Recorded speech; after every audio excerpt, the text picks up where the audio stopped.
an interview coming up with two members of the UNB women's hockey team, Frederick Sear and my sister Talli Warren. We'll get into kind of some, women's hockey.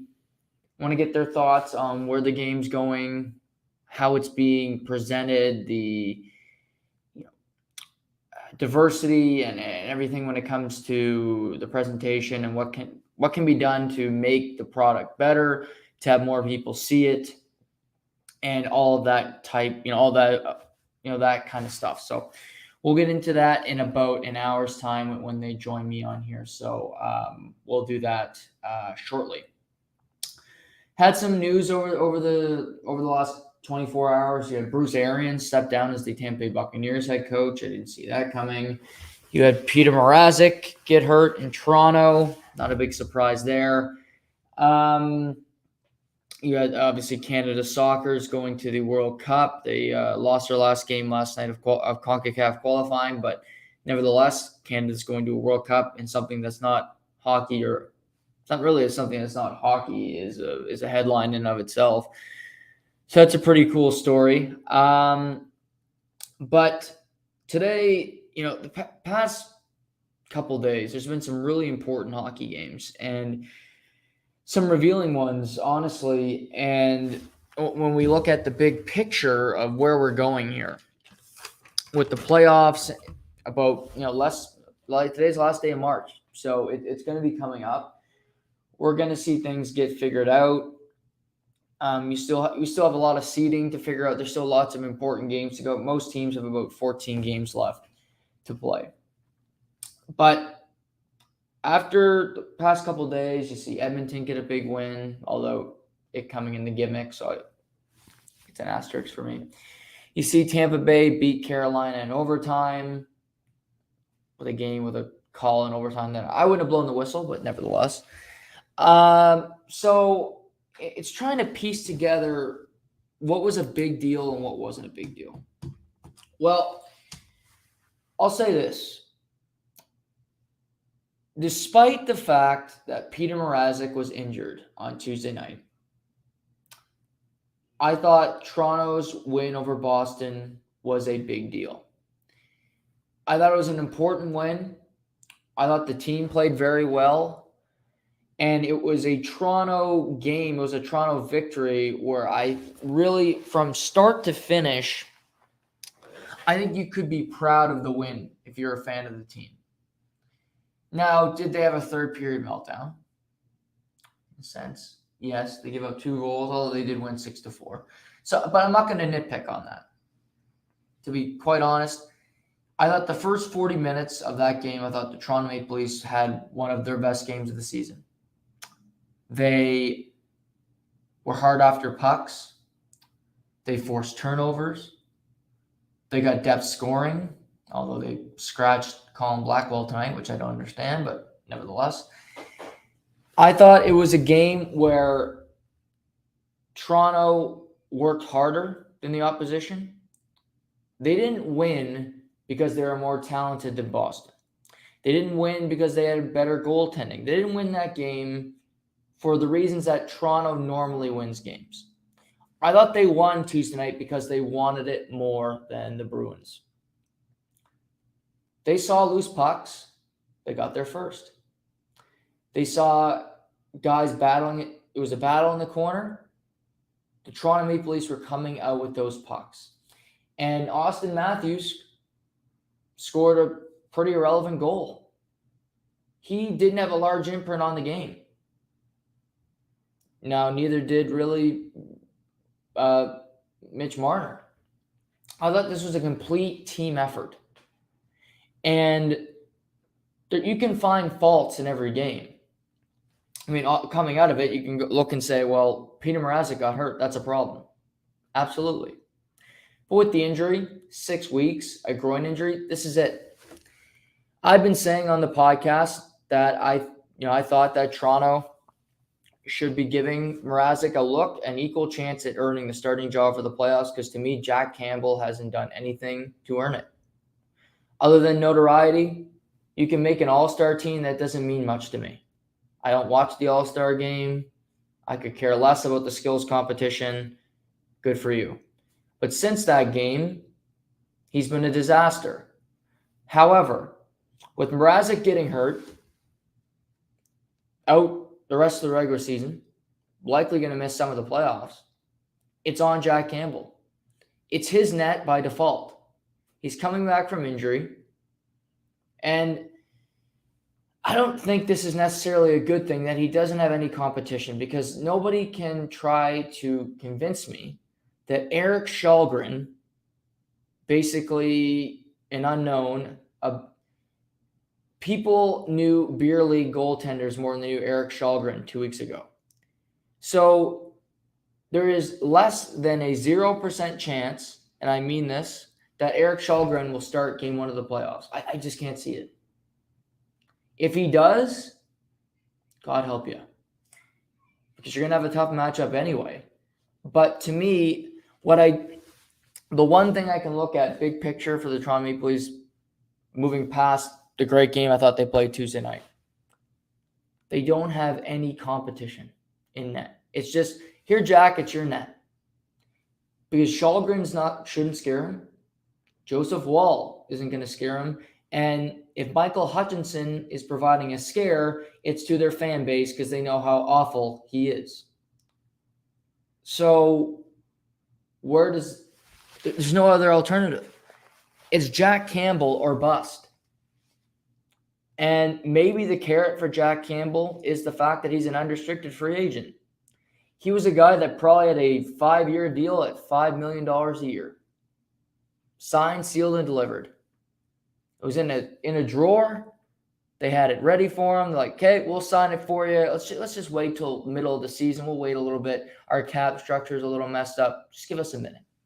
Jack, the good soldier, always blaming himself in the media. Probably, yeah, no problem. Let's do it. And then he went off. He's like Thelma and Louise, and he drove the vehicle off the cliff. So what I think Leaf fans have to hope is there is no competition for him when it comes to playing the position. The only carrot, the only thing that you can rely on is that he is thinking about his bank account. And it's not a hard sell. Who doesn't like making money? I'd rather make $5 million than make $3.5 million. And I think Jack can just point to his other Leaf teammates and say, well, these guys really like making a lot of money. I'd like to join that conversation. I'd like to join that club. A lot smaller scale, but I'd rather make 5 than make 3.25 or make Peter Mrazek money. So that's their season because they have a good team. Do I think they can beat Tampa? I don't. Do I think they can beat? I think they have a better chance of beating Florida. Even though I really like Florida. I watched them play the other night. Florida's got more awards. Defensively, they're a little erratic. They have their letdowns. Montreal scored 4 goals against them. They have their problems. Tampa's well structured. They have the best goalie in the world, and their defense is vastly superb to the Maple Leafs. But you're not going to win in the playoffs unless you at least get adequate goaltending. And Jack Campbell has to provide adequate goaltending. Simple as that. Can he? We're going to find out. Because otherwise, if he is below average, it's not going to be a long series. Because if they play Tampa, which is who they play today, if the season ended, they go to Tampa Bay, he's not going to play below average. I'd bet a lot of money on it because he is just that good. It's not going to be below average goaltending. He's going to play like the stud that he is. So, how will Jack Campbell respond to that? How does he? And, I'd like to hear in the comments from Leaf fans, and I mean this sincerely, is winning a round a successful season this year? Because it shouldn't be. That shouldn't be the bar. This team should already have won a playoff round in years past, but they failed. against lesser competition than they will play this year. Columbus, Montreal, you name it. So is just winning one playoff round a success? Because I think just winning, having the bar being, okay, let's just win one round, I think that's really letting this team off the hook. You don't have as long a window as you think. This team is going to be different next season. I don't think Bill Nylander is on this roster next year. Now, that might excite a lot of Leaf fans. He was your best playoff performer last year. He's better than 34. He was better than 91 got hurt. He was better than 16, as everybody knows. Has scored a playoff goal in 18 games. He might be gone. People can kick the dirt in his grave. But that's a seismic shift. That's a change. 91 is still going to be in Toronto. I'm sure a lot of people would prefer that one to depart. But I'm just saying, is that the goal? Is that what's acceptable? Win a round so you can, your mean neighbor who roots for Montreal or hates the Leafs can throw that burn at you. You haven't won a playoff round since 2004. So now you can say, we won one. It's over. Streak's dead. Is that the sentiment? Is that the new sentiment? Is that how far this has come? But seriously, let me know, because I'm curious. But again, Jack Campbell, I guess, is going to start Saturday in Philly. Shalgren goes tonight against the Jets. Jets are on a back-to-back. They won last night in overtime in Buffalo. They're without Kyle Connor and Nate Schmidt, both who tested positive for COVID. That came out of left field. I kind of forgot the NHL was still testing, and that, to me, the pandemic is over. But I guess the NHL is not like the NFL where they're just like, we're done with this. No, we're done with testing protocol. See you later. But, down the stretch, all these games are important. The other night you see Tampa Bay beat Carolina. It was the second time the teams have met in a week span. They split it, although Carolina takes 3 out of 4 points. And I still think Tampa needs to find their game a little bit. They're scoring on the power play. They create opportunities. But, you want to see Kucherov play at that all-star level for the playoffs. Braden Point, I thought, had a great game the other night. You want to see a little bit more from Cirelli. Hagel is still finding his way into the team, into finding himself. Hagel and Paul are 2 deadline acquisitions. You want both of those guys to find their chemistry. I still think they're lacking that right now. I trust they will before the end of the season. But I look at Toronto and Tampa, who are separated by 1 point. They played the same amount of games. I think they're in vastly different positions and situations as we head down the stretch here. I think for Toronto, it is imperative that they win their division. So they can win the division, do that, but it's imperative that they get home ice advantage. They have to. You want to put yourself in the best position that you can. Having home ice is a plus. You can have sold-out crowds in Toronto. You get home ice. That hasn't worked for them against Boston or Montreal, but put yourself in that position to have the home crowd for a potential Game 7. Don't have it in Tampa. For Tampa, just find your game. If you finish second, you get home ice advantage, great. But I don't think that's the most important thing for them. It's finding that chemistry. It's being ready when the playoffs come around. For me, that's what's most important for Tampa. Have everybody firing on all cylinders. Vasilevsky, health, of course. Stamkos, Point. Everybody just be ready to play. Corey Perry, Maroon. Get your war paint on and get ready to go battle. And, be prepared for what's to come. I think that is truly what is the biggest, most important aspect of what's to come. So for Toronto, get that home ice advantage. If you can catch Florida, do it, of course. They're going to need a lot of help and win a lot of games down the stretch, but it can be done. And I think for Toronto, I would say this as well.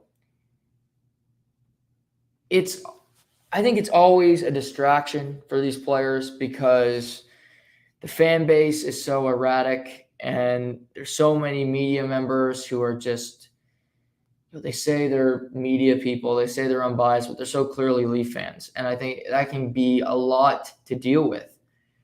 So I think in these last games, obviously win, try to get home ice advantage for a team like Toronto, but also enjoy it. Austin Matthews has 49 goals. He's going to break Rick Vai's record. Enjoy that part. I think Austin Matthews should be able to enjoy the fact that he's going to set a new Maple Leaf record. It shouldn't be, you've done nothing in the playoffs. Of course, there are going to be fans that say that, but I also think you have to appreciate the product in front of you, because Monday maybe his next contract he's not in Toronto. If you keep losing, I doubt he will be.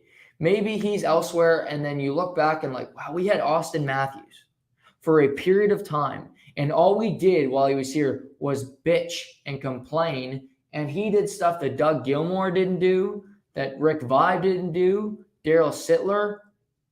He had these type of seasons.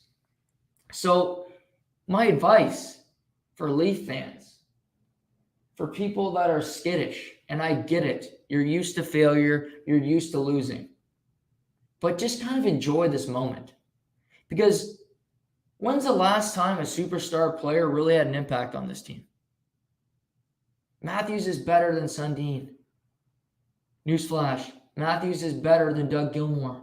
He's probably better than any player you've had in the history of the franchise. I'd still put Sittler higher right now, but end of his career, he'll probably be better. So appreciate that, because it wasn't long ago all you had to celebrate was Tyler Bozak, JVR, and Phil Kessel. You had to turn on the television every night and psych yourself into the fact that these guys were going to get you to the promised land. Yeah, that's what you had. That is what you had to sell yourself. So just, again, I have friends that call me the Leaf hater. I'm not. I just don't kiss ass. Enjoy the moment. Playoff success or playoff failure comes in May. You can't do anything about the fact that you haven't won a playoff series tonight, tomorrow. Matthews might score his 50th tonight. He can't do anything about the fact tonight that he hasn't won a playoff series. He can only do something about that narrative, about that fact in May. So why not enjoy today? Why not enjoy the ride, because otherwise it's just negative. Try it. I sound like a counselor. Enjoy the moment. Enjoy his success. Marner's probably going to have 100 points for the first time in his career. Maybe they give Bunting the Calder. I wouldn't. But maybe they will. I really hope not, because not that I don't want him to win, but he doesn't deserve to win it. So I don't like to see people get an award that they don't deserve. Moritz Seider in Detroit is going to win the Calder. If he doesn't, I might lose it on this show. But enjoy these moments. Enjoy it, because nothing can be done about your lack of playoff success tonight. Enjoy Matthews' 50th, when he beats 5, all that shit now. And then if you're crying, if you're angry, if you're bitter in May that they still haven't won a playoff series, great. But if you don't enjoy the superstars that you have, then why even watch the team? Maple Leafs haven't had that many superstars. They've had 4 or 5 different players score 50 goals.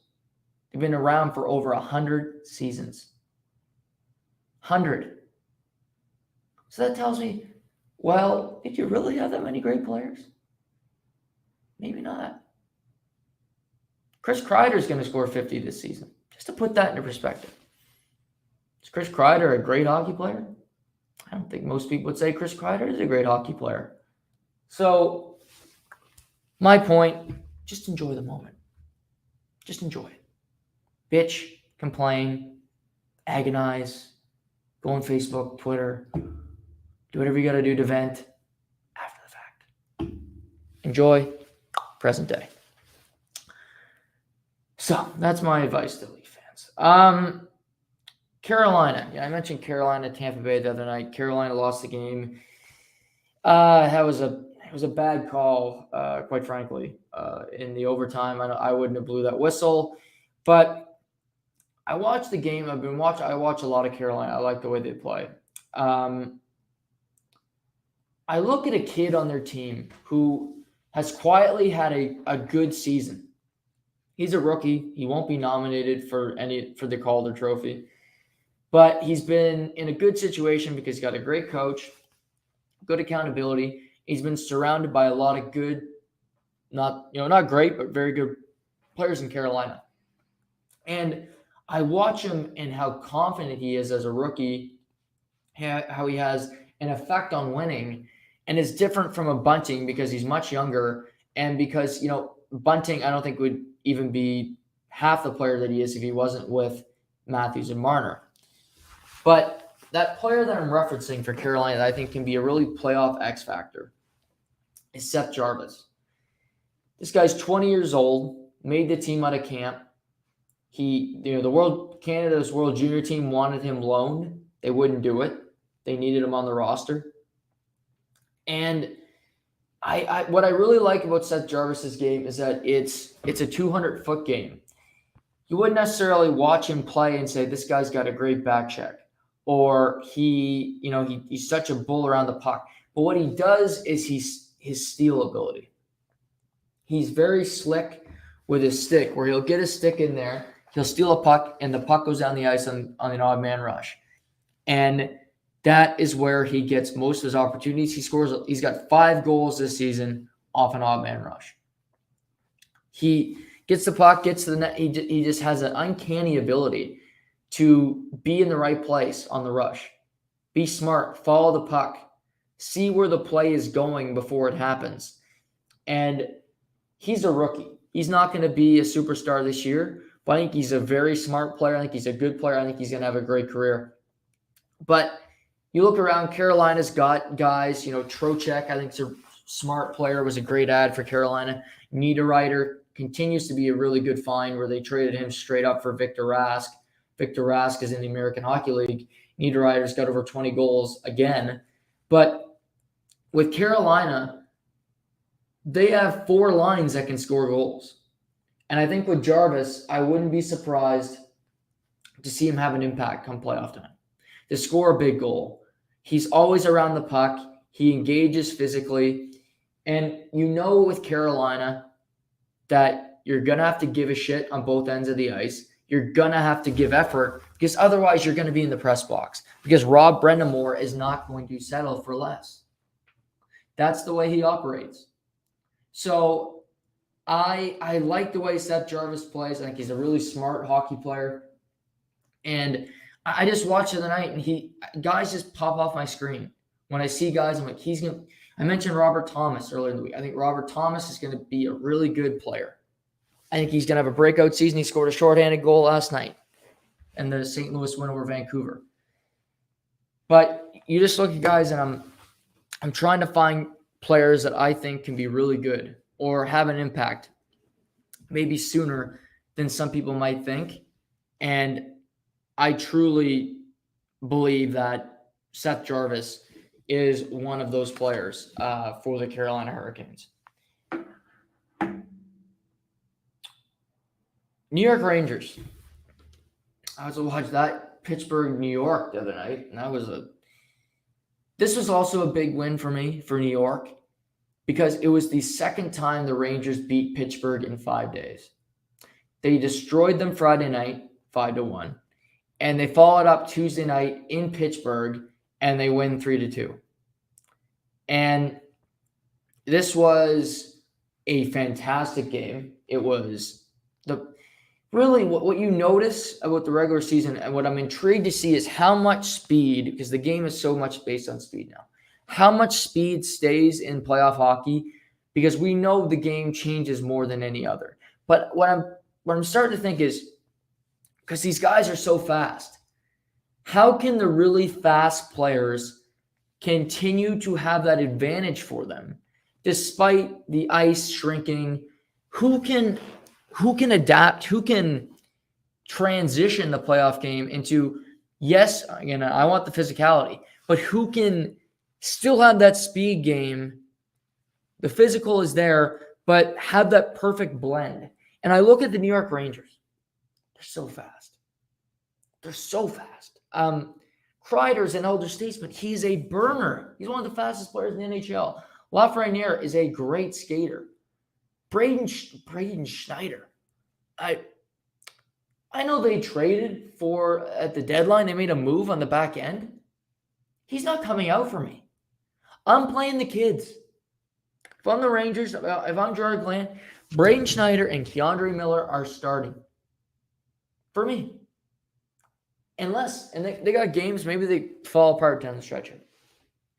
But both of these guys are extremely confident. And yes, they never played a playoff game. But I would ride with them because they're better than Patrick Nemeth. I can't even remember who they traded for at the deadline right now. That's my fault. But it's probably, that tells you more about, they're not worth taking these guys out. The Rangers, they get Frank Vetrano, who was from Florida, a salary cap dump. He's got 15 goals on the season. What an ad for nothing. And he's got 4 goals since joining the Rangers. I just look at this team. I don't think they have many weaknesses. And playing in the Metro, Carolina's a great team, I just mentioned. But do I think the Rangers could beat Carolina in a series? I do. Because I think Shesterkin is as good as anybody in the NHL. The Rangers have a lot of just smart hockey players, game breakers. Obviously, there's Panarin, but Chris Kreider's got 46 goals. 46. Again, I mentioned earlier, but he's going to score 50. If the bingo ticket beginning of the season say Chris Kreider scores 50 goals, nobody's having that. Whoever put the futures bet on that is a rich dude, because nobody had Chris Kreider even coming close. He's 3 off the Rocket Richard race. And yes, Matthews has missed games. I don't care. You got to play the games to win the award. But I love watching the Rangers play. They're so fun. And I just think you beat Pittsburgh twice in 5 days. That's impressive. That's really impressive. I like them over Pittsburgh in the playoffs. I don't think it'll be an easy series. I think it'll be a physical one, because Pittsburgh is fast as well. But you got Rust. Crosby brings the edge in the playoffs. You got that defense. Matheson, can deliver some hits. But again, I look at, there's just teams. I look at the Rangers and Minnesota for me. 2 teams that really have had no playoff success over the last 5 to 7 years. And normally I am so hesitant to put my opinion, put my reputation, if you will, on teams that haven't done it yet. But I like both teams a lot. And it starts, I like the first round matchup for both teams. I don't think it's easy. Minnesota's going to play St. Louis. It's not an easy matchup. I talked about St. Louis the other, but I like Minnesota a tad bit better. The Rangers. Pittsburgh's going to be a tough matchup. But they've lost a lot. They've lost in the first round for the last number of years. They haven't had that playoff success. They've flamed out. So where does, again, they have to prove it. They do. But I think the Rangers should feel really good about their position right now. The fact that they, not only do they control their own destiny, But the fact that they're gelling, or late in the season, like last night, they played Detroit. Detroit's not a great team. But you're coming off a back-to-back. You played a lot of hockey lately. Was it a perfect game? No. But you still come out with the 2 points. Chris Kreider ties the game with 4 minutes left. And then Andrew Kopp, another deadline acquisition, gets the overtime winner. What more could you ask for from the game last night? Not much. You get the 2 points. You stay ahead of Pittsburgh. You continue to try to fight for that Metropolitan Division race. Because, I think that's a goal that they should have for themselves. Right now, New York has 93 points. They're 3 points back of Carolina, although Carolina does have a game in hand. They're 3 points up on Pittsburgh. So, of course, they want home ice in that first round, but I do think they should still strive to see if they can win the Metropolitan Division. Put some pressure on Carolina. Same situation for a team like the Toronto Maple Leafs. They are, 7 points back of Florida. They got to hope they can do it. Minnesota is not going to catch Colorado. They're 14 points back. Colorado's got 100 points. But you got to stay ahead of St. Louis. You don't want Nashville to creep around. You want to continue to win. They won 7 in a row. They go for 8 tonight against Pittsburgh. Those are just 2 teams I continue to watch, and most nights I'm not shaking my head at the screen about what the type of product that they give me. They play consistent hockey. They give you effort continuously, and that's something they can play different styles. Like I think Minnesota is going to play St. Louis.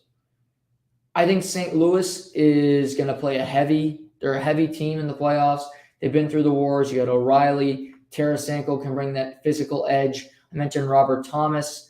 Nathan Walker, who is, I remember watching him in Washington. He's another guy. He's a fourth line guy, but since being called up, he's got 6 goals. He's a spunky little bastard. He doesn't give up. Every shift, he gives it his all. And there's not much more you can ask for from a player. Love Nathan Walker. But I think that's a heavy style. I think Minnesota can play that. Colorado is likely want to do a bit of both, but I think Minnesota could be what Vegas was last year, where they grind it down and you eliminate scoring opportunities and you frustrate players like Nathan McKinnon and Rantanen and see what you can do. I think Minnesota can play that style. I also think they can play up tempo.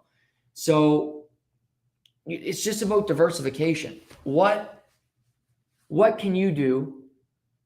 What kind of diversity can you bring? Do you only have are you a one-trick pony? Do you have one thought and that's it? I equate this to just life. Do you have one set of standards? Do you only like one group of people? Do you only do this? Are you fixated on doing this? Because maybe a team that you're going to be playing or in life, you might come across different people that are opposed to what you're doing or have a different mindset than yours. And you're like, well, maybe I should consider that, but you don't for whatever reason.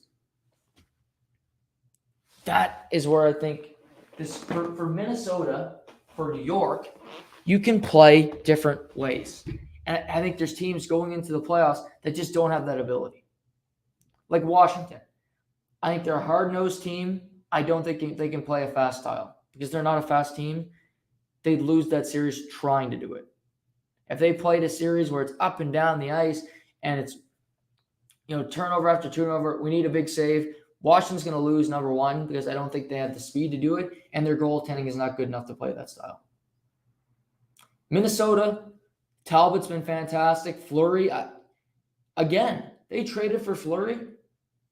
I think he's going to start in the playoffs. I don't think it should be just a definite. Cam Talbot deserves the opportunity to say, you know what, I should start game 1. He's been there for a few years. He's played fantastic since Fleury. I think that's really helped him. It's been a competition, friendly competition. But the days of where you have a tandem guy, and I think Fleury's a tandem goaltender now. I went through it. Jack Campbell, the Boston scenario. These goalies, just because we drafted Jeremy Swayman. Well, just because you have a guy and he's probably real nice, that doesn't mean he should just automatically get to start in the playoffs. Earn it. That's what used to happen in life. You had to earn looks. You had to earn opportunities. Just because you have brand name or, well, he was good here, he should start. No. Talbot, the Boston scenario, Toronto. There's only a few spots where I think the goaltending is locked in. Tampa, obviously. New York. Probably Pittsburgh. In Washington, no. They could start. Fucale could start for all we know. Friend of the show. But, I don't think they have a locked-in scenario there. Carolina. I don't think that's locked in. I think Ronta's played really well. It's an underreported story, but Ronta's played a lot down the stretch. He's played really well. Do I think Frederik Andersen will start? Yes. Do I think it's a definite he starts every game in the postseason? No, I don't. I'm not going to go through every team, but St. Louis, Binnington, Husso. I think both guys will start in the playoffs. There's futures bet right there. But it's about earning it, and for that position, it's not just handed to you because, well, he was a starter here, and he played in Vegas and played. I don't care. What have you done for me here? That is what I think needs to be talked about. Tuesday, Seamus and I talked about MVP in the NBA, and in the NHL, it's obviously the Hart Trophy, and what's interesting to me is we have a month left, so lots going to change. I'm not going to say who I think is the Hart, the leading leader of the pack right now, because I think, first of all, it's a little early for that for me. You got 14 games. That's a lot of time to figure this out. It's a lot of time for things to change. Roman Josi should win it. Well, if he gets on, let him get 100 points, then I'll make that argument. I'm just not going to go there. However, one thing that I think is true, I think if Austin Matthews wins the Rocket Richard Trophy, he will win the Hart Trophy.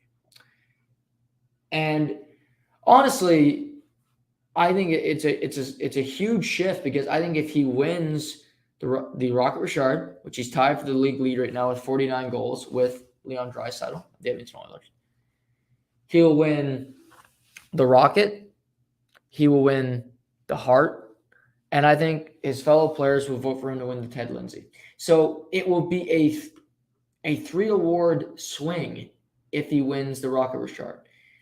Now, what I find funny is that Matthews might finish with 58 goals, and Draisaitl might get 59. I believe if Matthews does not win the Rocket, he will not win the Hart Trophy.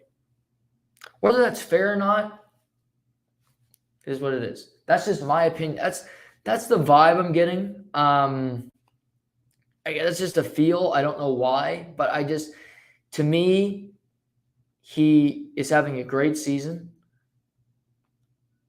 Been very dominant. But I don't think he's been astronomically better than Johnny Gaudreau, than Huberdeau. But what's funny is I don't think McDavid or Draisaitl are going to win the award, and they are 1-2 in points. Draisaitl has 12 more points than Matthews. McDavid's got 15 more. I don't think either of them are going to win it. But just for reference, Tkachuk's got 2 less points than Matthews. Tkachuk is never even talked about for the award. 2 less points. He's on the best line in hockey. But let's say I think Calgary's going to win the Pacific. Unless something really terrible happens there, they should win the Pacific. So if Gaudreau finishes with 115 points, just for instance, maybe 110, and Calgary wins the Pacific Division, and maybe Daryl Sutter wins Coach of the Year, maybe, does Gaudreau win the Hart Trophy? Again, I'm not going to say who I think should win it right now because I think that's arbitrary and I think it's reductive. But Calgary's got 88 points. They played 66 games. So they're going to get over 100 points for sure. I just think what I'm driving at here is I think one award is going to have an impact on another. Because I think, for instance, if Daryl Sutter wins Coach of the Year, I think Gaudreau will in turn win the Hart Trophy. And I think if Matthews wins the Rocket Richard, he controls that. He will in turn win the Hart. Because I just there's three nominees. So you got to think Matthews would be one. Maybe they won't put Shesterkin on the ballot because he's a goalie, which is stupid to me, but whatever. And who's the third one? Is it McDavid or Draisaitl? Is it Johnny Gaudreau? Is it Huberdeau? He's got quiet 93 points. Just a quiet 93. Pretty good season. He's going to have over 100. Probably going to have 110 points this season. Jonathan Huberdeau. You wouldn't know it. But that's just my read on the situation. Is this year I believe that one person winning an award from a team will have an impact on another. And for Matthews, it's work your ass off, win the Rocket. It will lead you to winning a Hart. For Calgary, Gaudreau, continue your dominant play. Finish the season strong. Get over 100, 110 points. And then if you're winning the Pacific, if Daryl's getting a lot of push for Coach of the Year, I believe he'll get in turn rewarded for that with the Hart Trophy. Well, maybe I'll be wrong, but there's no clear-cut person. Just like in the NBA, I don't think there's a clear-cut person. To me, the NBA, I'm going to say this because there's 6 games left. Things can still be decided. Most teams have six games or less remaining in the NBA. To me, Giannis Antetokounmpo is the MVP. And to me, over this season, last year, I've always said Kevin Durant's the best player in the NBA. It's not. Giannis is the best player in the NBA. Giannis Antetokounmpo is the best player. Now, if I had a game for my life, I'd pick Kevin Durant. But I think Antetokounmpo is better than anybody. And does he not win the award because he's already won it twice? And he gets the Jordan LeBron treatment where, well, we're sick and tired of voting for this person. Are we going to see that with McDavid? It's another question I have. How many Hart trophies is McDavid going to finish with? Is it going to be more or less than 5 Hart trophies? That's a good poll question. How many Hart trophies will Connor McDavid win in his career? More or less than 5?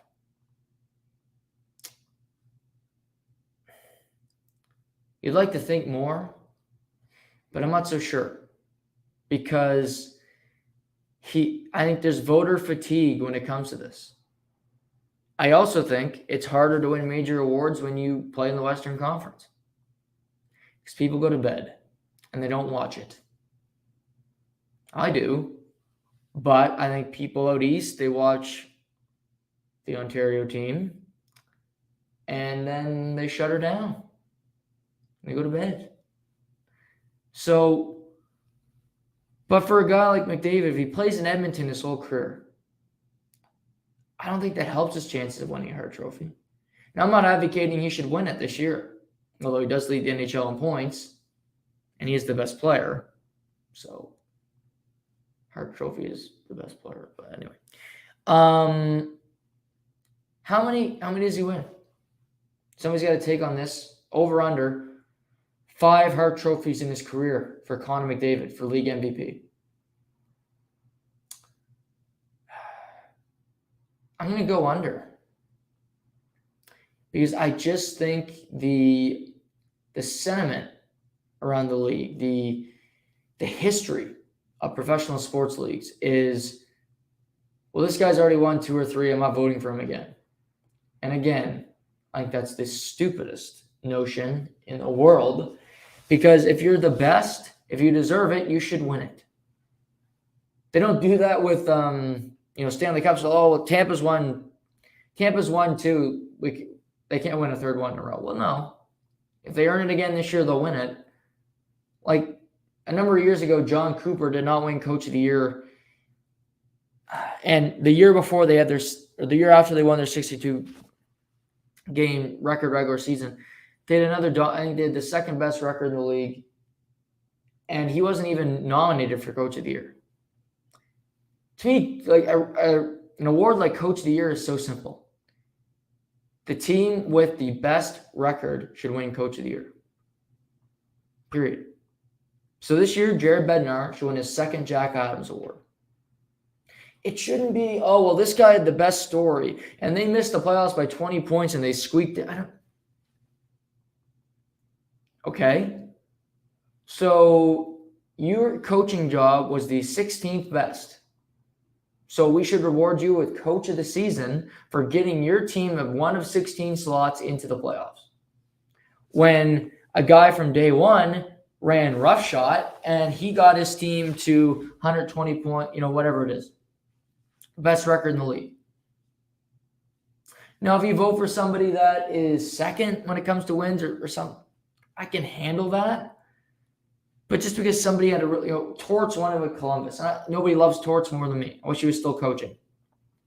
But it was because Columbus was a tire fire and then he got them to the playoffs. Well, again, it's not the idea. It's not the perfect scenario for me because you were average. You barely got into the playoffs. I think when New Jersey, when that year they made the playoffs, Taylor Hall won the Hart Trophy. He shouldn't have won the Hart Trophy. Nathan McKinnon should have won the Hart Trophy that year. Like that was just a steal. That was like Jose Theodore stealing Jerome McGinless. Again, I don't like to complain. I do sometimes.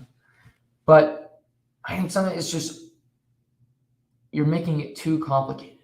We can keep it simple. In life, like you think me and Seamus talking about the Oscars this week.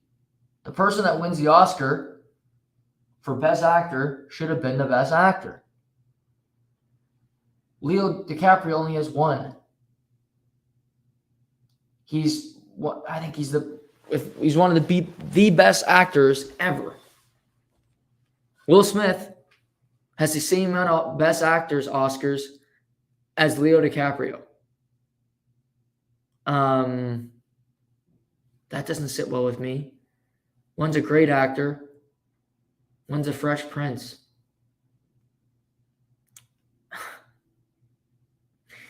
But again, to bring it back full circle, I think if Austin Matthews wins the Hart Trophy, if he does end up winning the Hart Trophy, I think it's going to be because he's going to win the Rocket Richard. And that's going to be a fun battle down the stretch the rest of the season. You got Matthews v. Draisaitl to see who's going to win the Rocket. They're tied in goals. Matthews is going to lead the NHL in goals per game and the expected goals and all those stats. But people don't look at that, including me, because that's people just throwing that in there and saying, well, he missed game. Well, he got injured. That's not Draisaitl's fault that he played games and Matthews didn't. So expected goals, they can write that up. They can have all the stats that you want. But all Matthews has to do is have one more goal than Draisaitl. I think it's a lock he wins the Hart. Maybe he still wins it without that extra carry. But I just don't see it that way. I think he needs that Rocket Richard to really cement, to really lay the foundation to say, I didn't just do this season. I did a lot of stuff. I got 60 goals. I beat a Leaf record. Make me the Hart Trophy winner. But I think this is great for the league. You have two Canadian hockey teams who are in battles for playoff spots. I mean, every one of these games is important. Like Edmonton beats LA last night. LA led a comeback with 2 goals in the third period, but Edmonton wins it in the gimmick. LA remains ahead of Edmonton by 1 point, despite Edmonton having a game in hand. So that's a battle down the stretch. Really important games for Edmonton to stay ahead of Vegas in the standings, and obviously they'd love to pass LA to get some home ice advantage in the playoffs. Toronto, they are a point back of Tampa Bay, 7 points back of Florida. They're only 2 up on Boston. So not only do you have a Rocket Richard race that's going to be extremely competitive with 2 of the best players in the world, but you also have 2 teams that need these wins. I don't think you're going to see Draisaitl or Matthews sit out games. It's not going to be a load management type situation where you're like, you know what? We're going to sit Draisaitl tonight. No, it's not happening. Both these teams need the victories. Every point down the stretch is important. So you get 2 of the best players, Canadian markets, race for the Rocket Richard, and maybe it's a race for the Hart Trophy. Because I still think Draisaitl can win it. 49 goals, 97 points right now. It's a pretty good season. He's second in the NHL in scoring. It's just not talked about because he plays alongside Connor McDavid. But again, you got Matthews 49, obviously looking for his first 50-goal season. He could do that tonight with the Leafs playing the Winnipeg Jets. Matthews, Draisaitl 49. You have Chris Kreider with 46. He got his 46th on the power play last night. I believe that was his 19th power play goal of the season, which is just incredible. Ovechkin with 42. Connor 41. DeBrincat, Pasternak, Kaprizov. So McDavid will likely get to 40. He's got 37. He'll get to 40 this year. Kaprizov will get to his first 40-goal season. Pasternak another 40. DeBrincat another quiet. It'll be his third 40-goal season. And yeah, he plays with Patrick Kane, but he's also a very good player. So that's what we have to look forward to down the stretch. So yeah, Frederick Sear, Talli Warren will join me in a couple of minutes. So we'll start talking about their season, women's hockey, and a number of other things. But before they come on, I kind of wanted to talk about the women's sports. And the NCAA has a lot of faults, and I've criticized that league a lot. But one thing I will say is that they've really improved their coverage of March Madness when it comes to the women's tournament. I talked the other day about how I watched the entire, from the second quarter through the second overtime of the UConn NC State Elite Eight game the other night. Thoroughly enjoyed it. I've started to watch more women's sports. I've come to have an appreciation for it. And again, I enjoyed it. I would watch more women's hockey, but something we don't see is that it's not on TV that often. I look back to last weekend where, the UNB Women, they're from New Brunswick. They make the CIS, all the best university teams in the country's final. It's not on CBC proper. It's not on TSN. It's not on Sportsnet. That's a problem. It should be front and center. You shouldn't have to go to CBC Gem or a link online, because to grow a sport, yes, younger people can figure out how to watch it online. It's not that difficult. But it's also, you want to be able, most people aren't going to get an HDMI cord, plug it, computer, into the TV, go through all of that hassle to watch a sporting event. So to me, that's the first fault. That have that on television. But also the promotion, the discussion around it. it should be talked about more. Last week, Talli talked to the Times and transcript. I thought that was good. I think that's positive. Those should happen more often.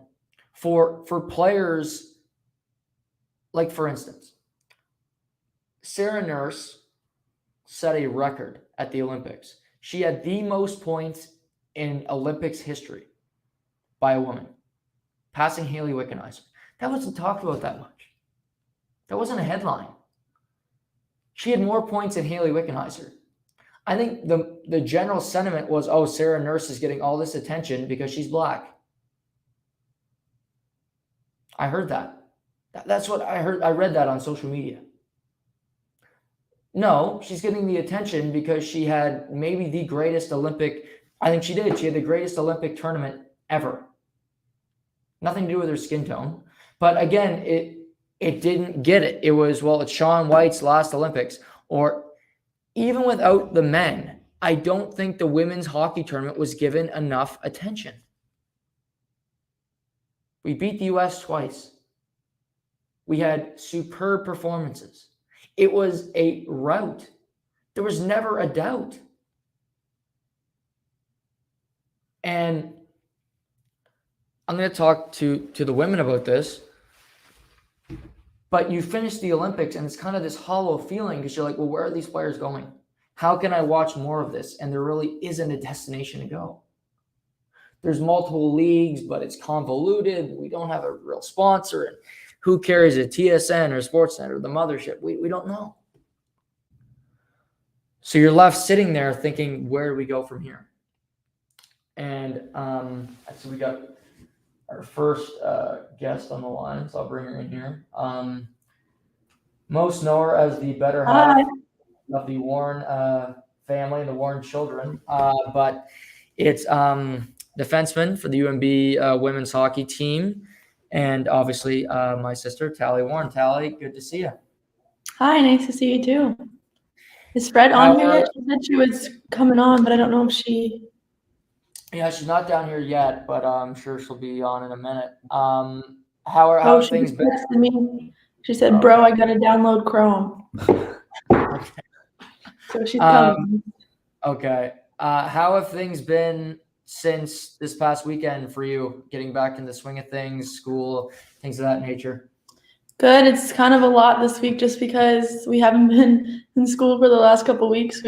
Most of our focus has been on hockey, so now I had to do a full 180 and now focus back on school. But getting everything done. We only have another week and a half left of school, so we're getting down to crunch time. So I put all my focus this week back on the books. How much time do you take off of hockey before you get back, training hard on the ice, things like that, now that the season's over? I'll probably take 2 to 3 weeks off of on the ice for sure. We got back on Monday and I haven't worked out since then, which is a record for me. But I'm going to work out again tomorrow and just slowly get back into it. Nothing too crazy, but get my body moving again. And yeah. Obviously you finished 4th last weekend, but that's a great achievement for you women that it's a 4th year of the program. You're just trying to build it back, and obviously a fantastic season. But how do you look back at the weekend now that you've had a few days to kind of digest it and sit on it? Yeah, I mean, at the time it wasn't the outcome we wanted, and we were all kind of discouraged about it. But then now when you get home and you look back at it, we got to be proud of what we accomplished, and being only in the league for 3 years and then coming out 4th in the whole country. That's really unbelievable if you think about it. So I think now that we're home and settled in, you start to realize how hard we worked and that we deserve to be there. So I think we were really happy at the end of the day with our finish. At what point of the season did you know that the team had something special going? Honestly, from the start, I knew that we were going to be good. Just even in practice, everyone was just always working so hard, and I never really had a group that everyone kind of bought into our goals and game plan. So that was like something really huge for me because I've just never been a part of that. And then obviously as like games got rolling and stuff, like, you know, everyone still bought in. Oh, there she is. Hi. Comment ça va? Ça va bien, puis toi? Pup here. Now I'll introduce the other guest here. It is UNB Reds forward and another friend of the show, Frederick's here. So yeah, Fred, how have you been since the weekend, and how have you been enjoying kind of the success of the season? Since we got back from nationals. Yeah. I've been relaxing and catching up in school to be honest. Not much, haven't been doing much physical activity. We had a long week and just like hard work every single day, whether it was we were on the ice I'm pretty sure every single day, whether it was practicing or playing and stuff. But yeah, I'm definitely, and I'm sure Talli feels the same way. We're definitely happy with like just overall this season. It's been very successful for us.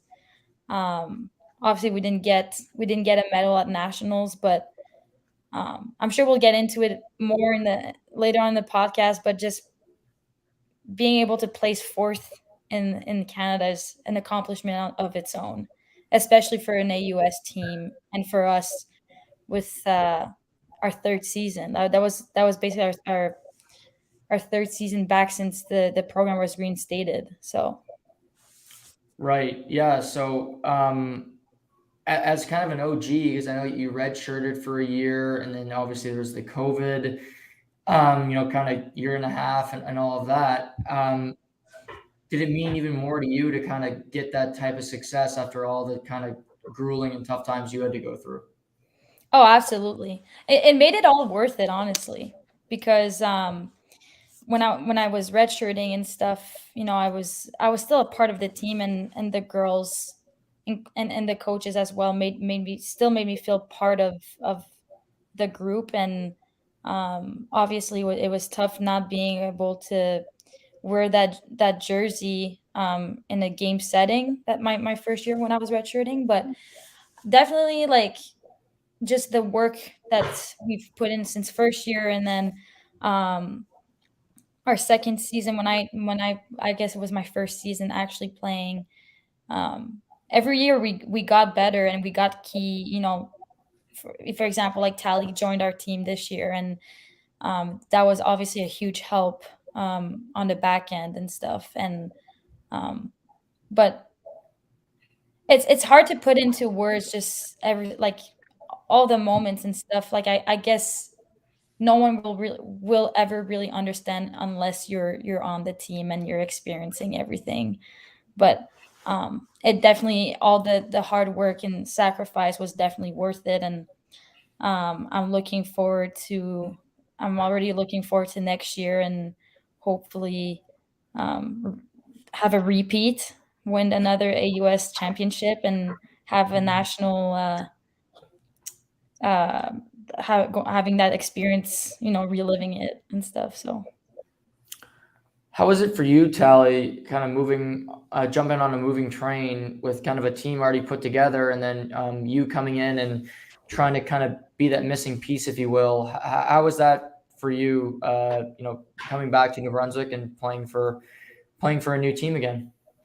Yeah, let's be honest, it was like one of the scariest decisions that I've ever made. Like I mean, you were there too. Like, it was a stressful situation for all of us, and just like I knew I was comfortable at UNH. Like, I knew like there was just comfortable for me. Like, I didn't have to do any changes. Like, it was just gonna be, that was it, right? I was already used to it for 3 years. So making this switch was obviously a big jump for me. But I can honestly say, and I even said this to the girls like a couple weeks ago, like, I fit in like really well, and everyone just welcomed me with open arms. Like, no one would ever know that, I was a first year, like technically a first year on the team this year. So I think that really helped my transition. But on the ice, like I said, like, we had such a great season, and it made it all worth it. Like Fred said, like transferring and stuff, everything that I was scared of and whatever. But now that I am here and in this position, like, I couldn't have made a better decision. So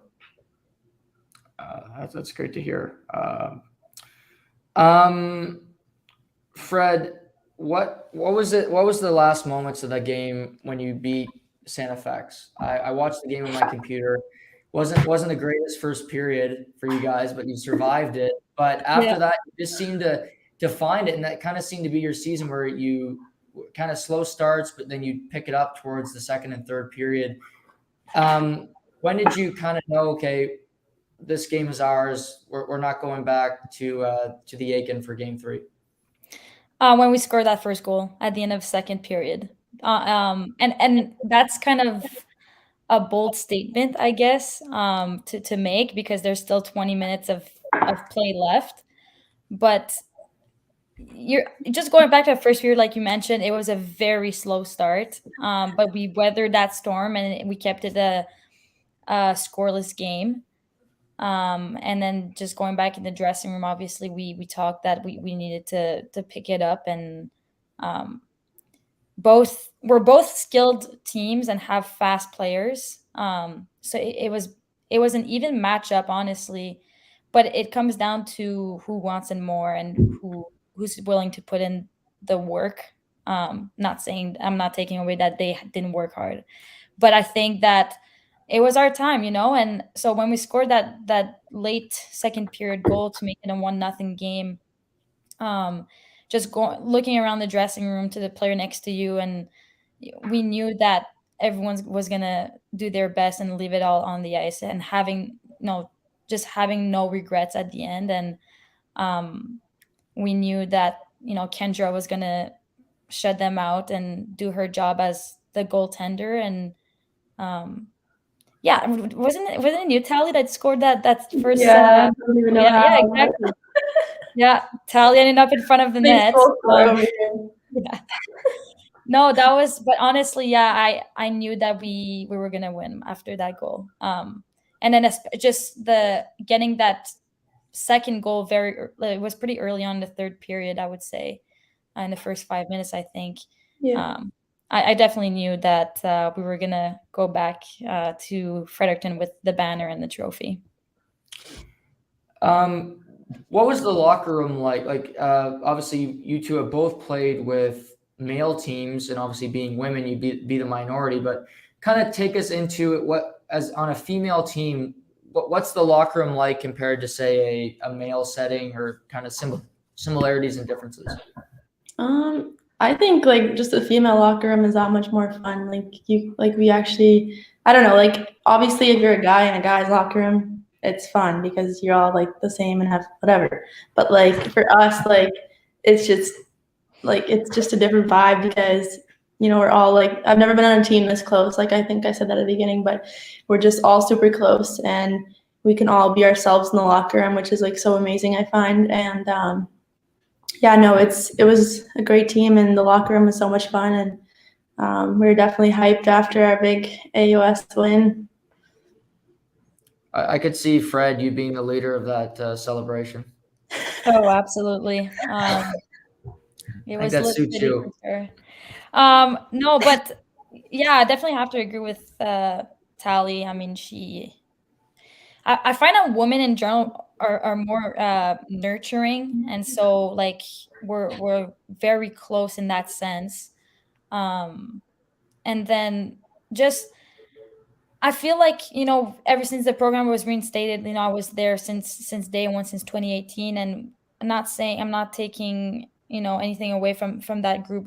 We've always been close, honestly, and a lot of it's we're very close now. Like we were very close this year too, because I would say that the core group was there in 2018. So, and then I would say that all of us are very open. We're a diverse group.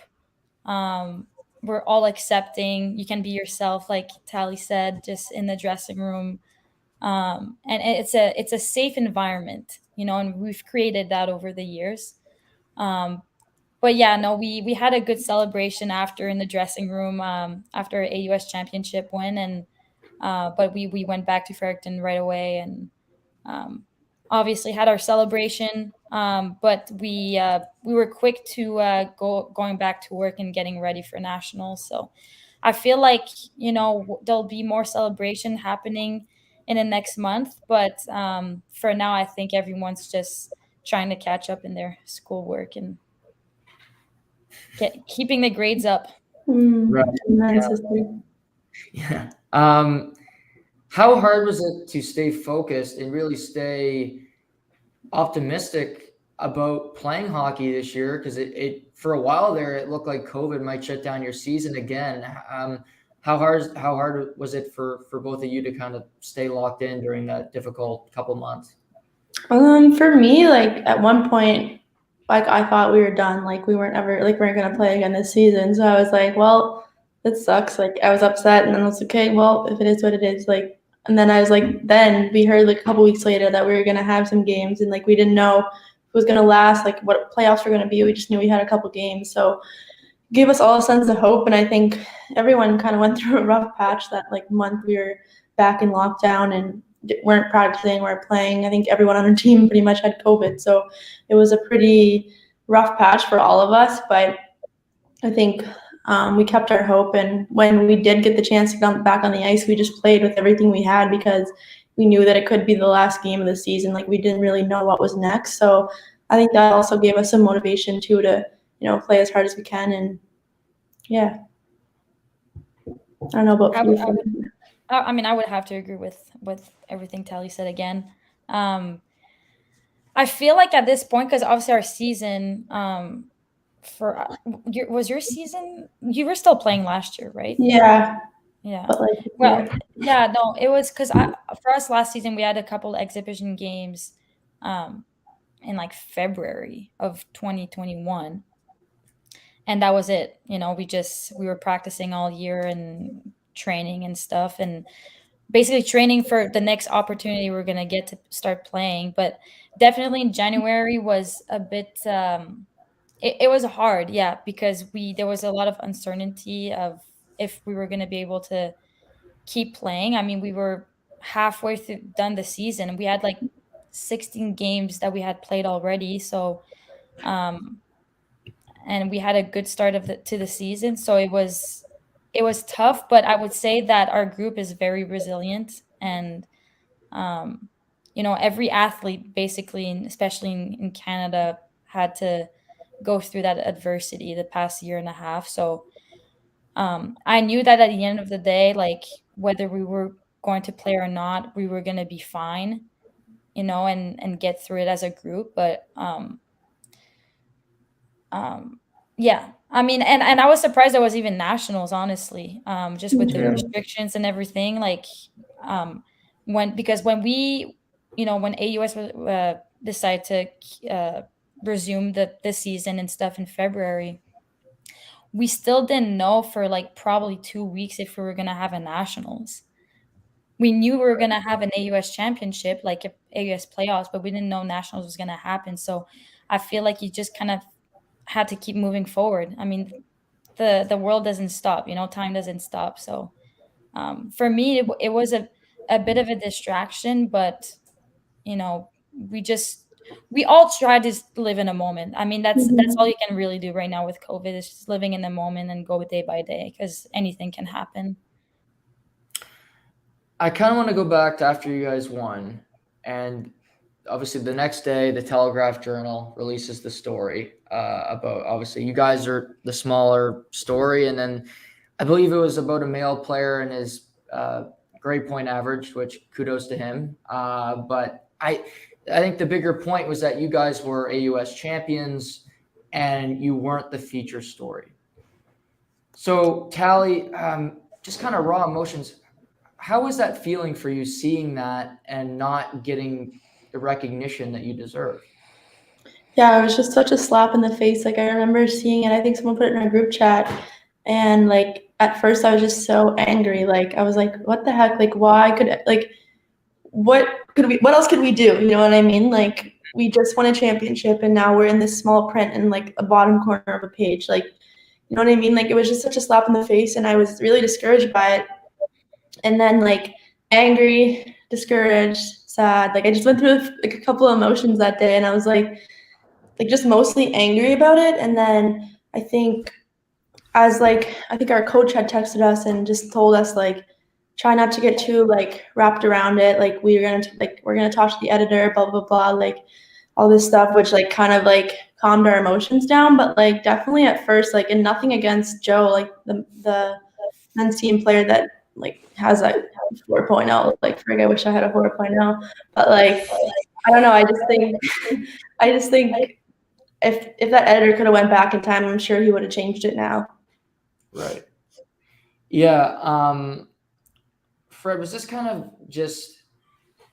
this a representation in that moment of where kind of the women's game is when it comes to the views it gets and kind of what people are doing or not doing to promote it to a larger audience?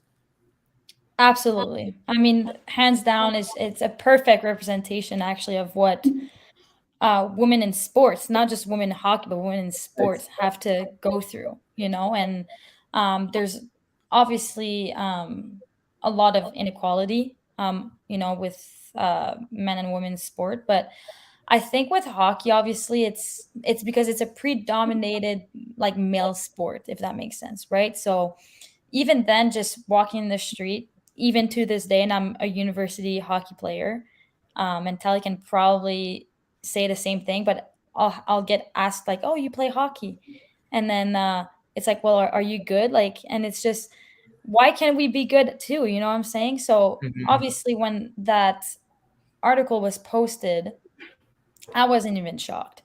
But I do want to mention though that I think it's Bruce and Yeah, Bill, Bruce. maybe. Was it Bill? I don't know. I Anyways, just know Bruce. Bruce, I mean, they've covered us all year, with stories, with some of our accomplishments. But the best way to describe it, and we kind of talked about this within our team, is they fumbled the ball at the 1 yard line. Like we win a historic um, hockey championship, AUS championship. You have to think about everything, like the whole background. I mean, in 2008, they shut down the program because apparently they couldn't fund it. But when you properly fund a program, like, you can do great things. And our team, the UNB women's hockey team, is a perfect representation of that. I mean, it's not even been it was 3 seasons, and we got to this, and we were able to accomplish something that programs that have been running for 15 years still haven't even accomplished. So it was definitely a slap in the face, and it's definitely a representation of what women in sports have to go through. Yeah, So and on it top was of that, like, sorry, yeah. but like you said, like it wasn't a surprise, and like right there, that's the biggest like issue. You know what I mean? Yeah. Like, if that was a men's team in that small area of the paper, oh my God, that'd be such a surprise to everyone, right? Like, it took a women's soccer player from UNB to post that all over social media for people to be like, oh, that is wrong.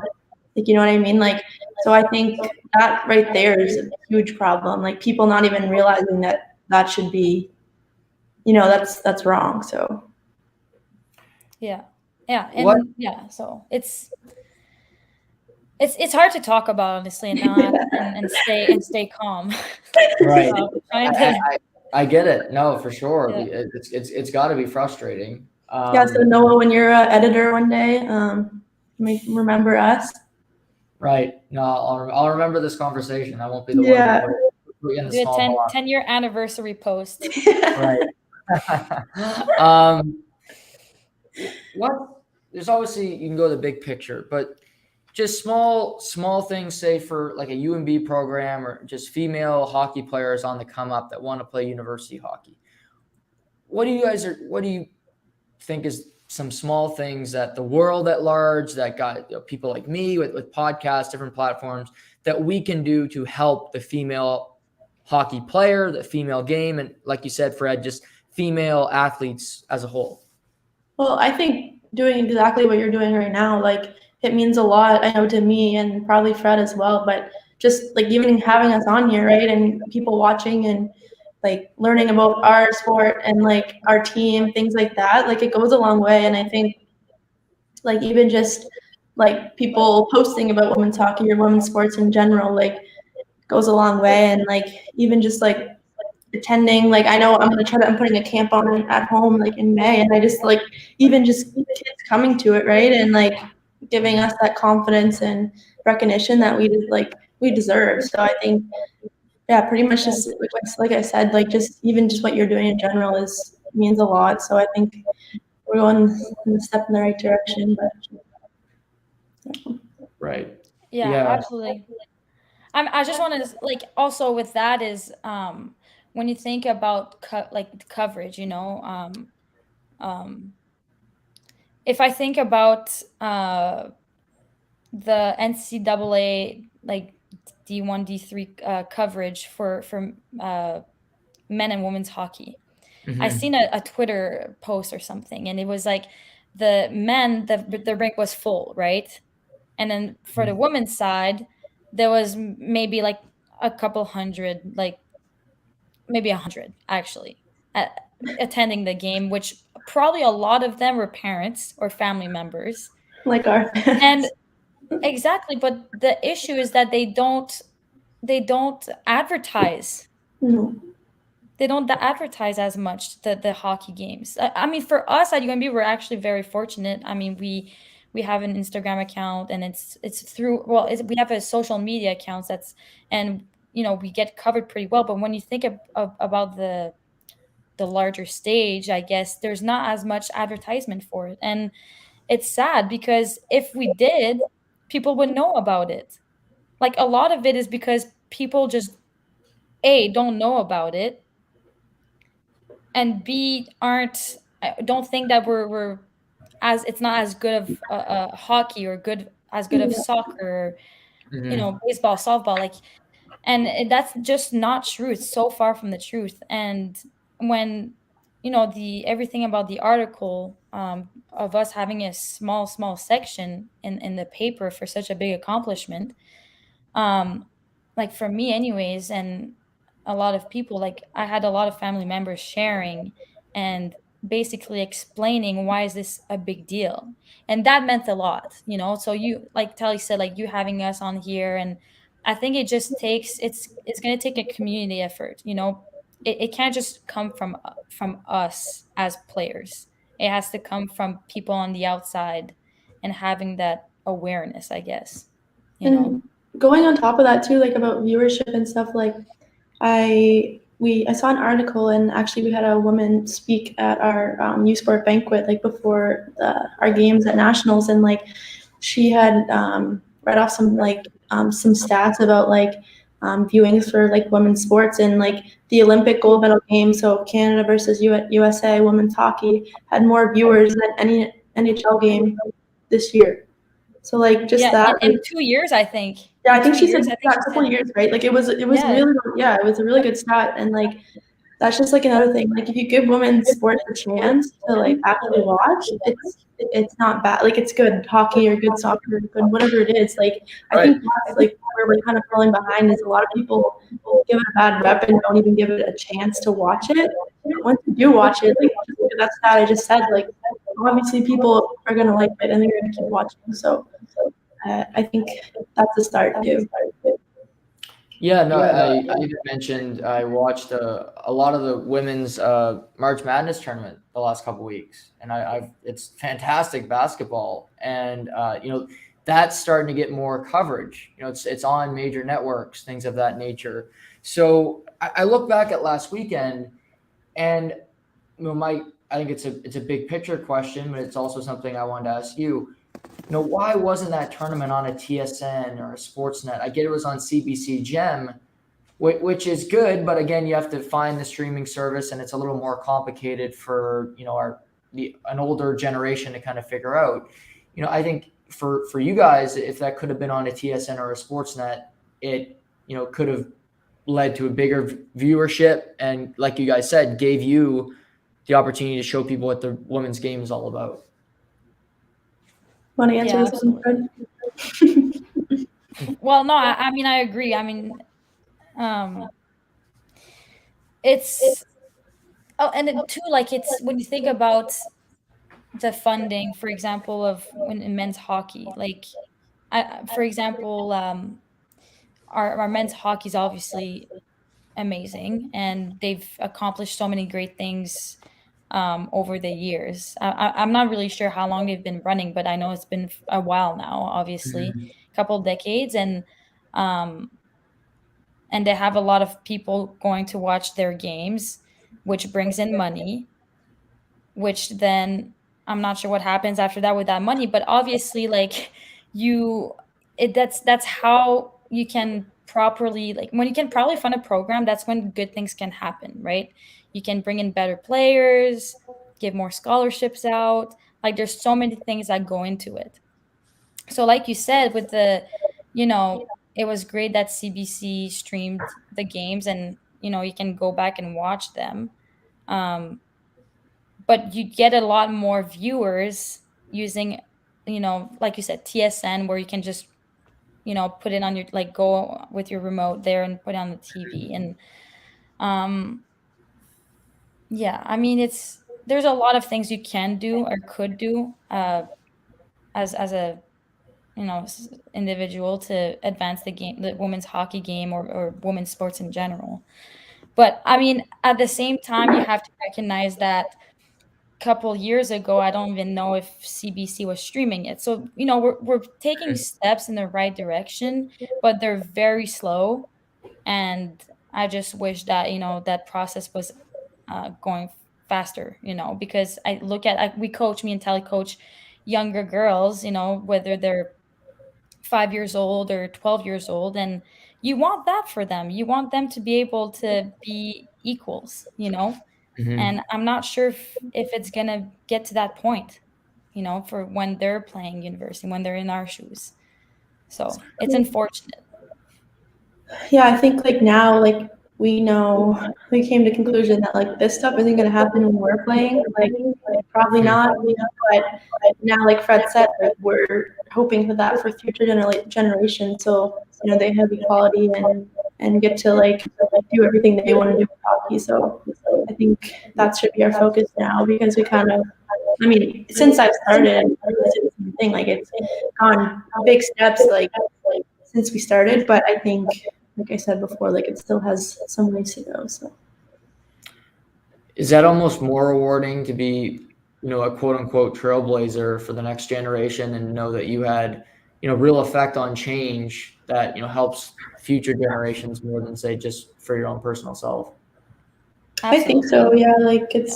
it's a great feeling, and just like knowing that, like I know, especially our team, like does try to really make a difference in like just Fredericton community, and like I try my best at home, like whenever I'm home, and do things at home for future generations of boys and girls hockey. But I think like people like us and our coach really like counts on that. Like you guys have to be a role model for future generations and kind of set the way for them. So I think we've done a really good job as a team, and I think it's a really rewarding feeling. So.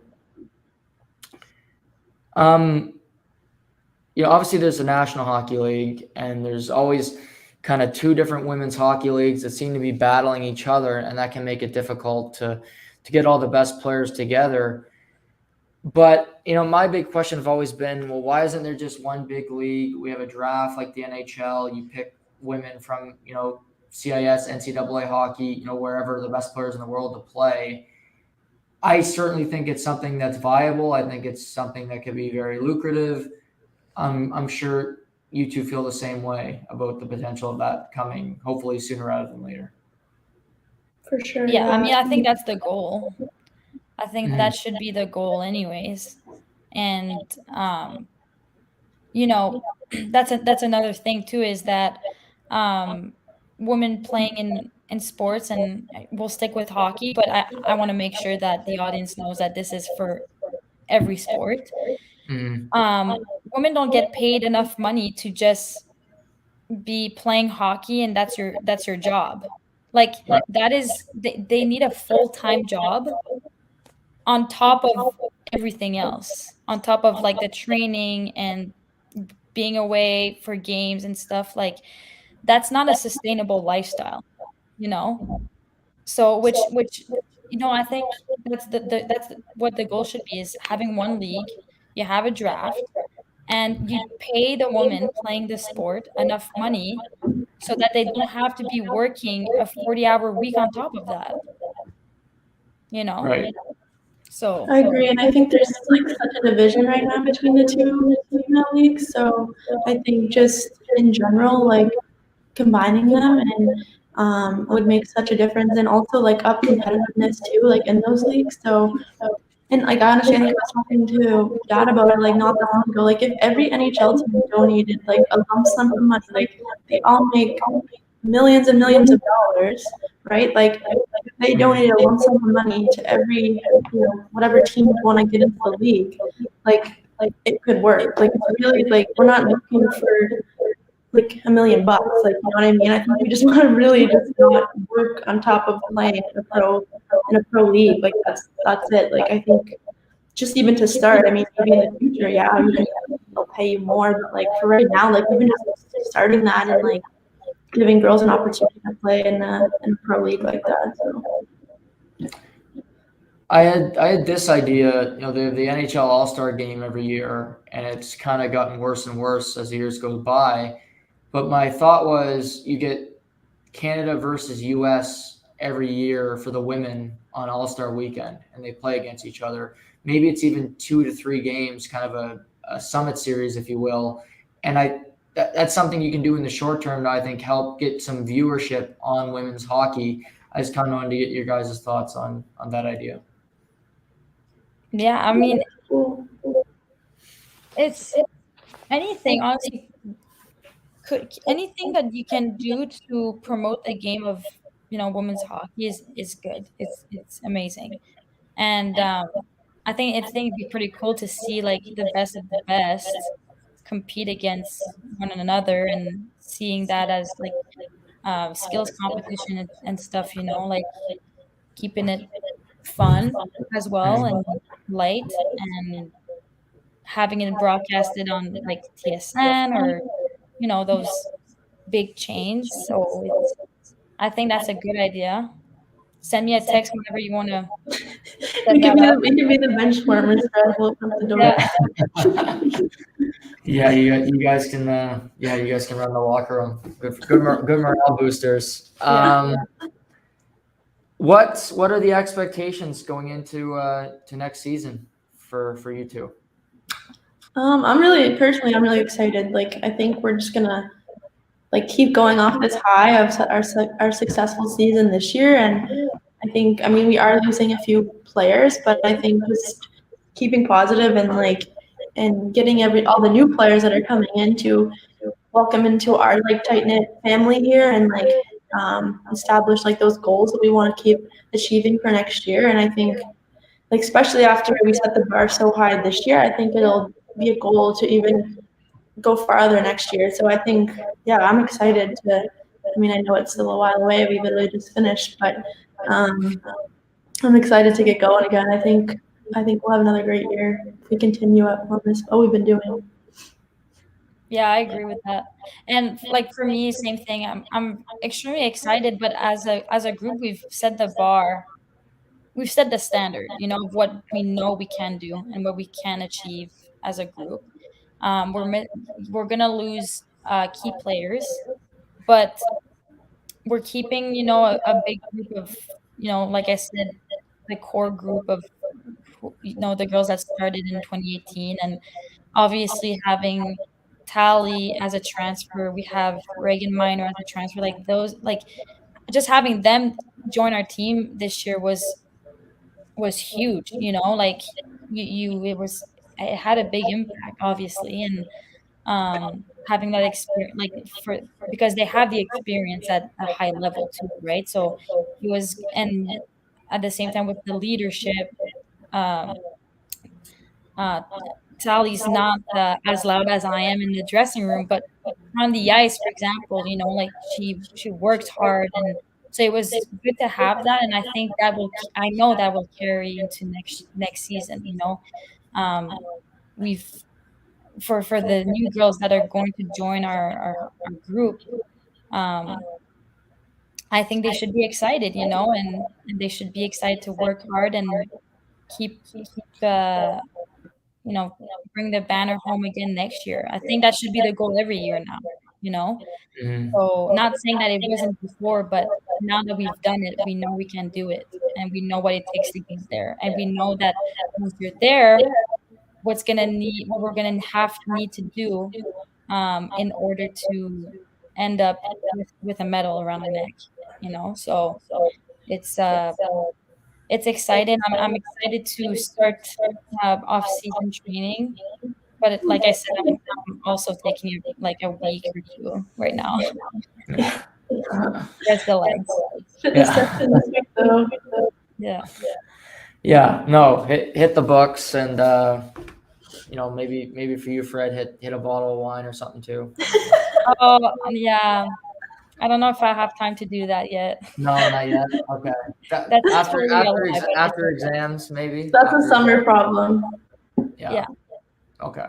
Well, I just wanted to make sure you're okay, because I knew that might be a priority for you as well. But I wanted to thank both of you for coming on. I know you guys have mentioned, you're busy with school and that, so I appreciate the time as always, and best of luck moving forward. And whatever I can do to help, I'm always here for you too. So thanks for coming on.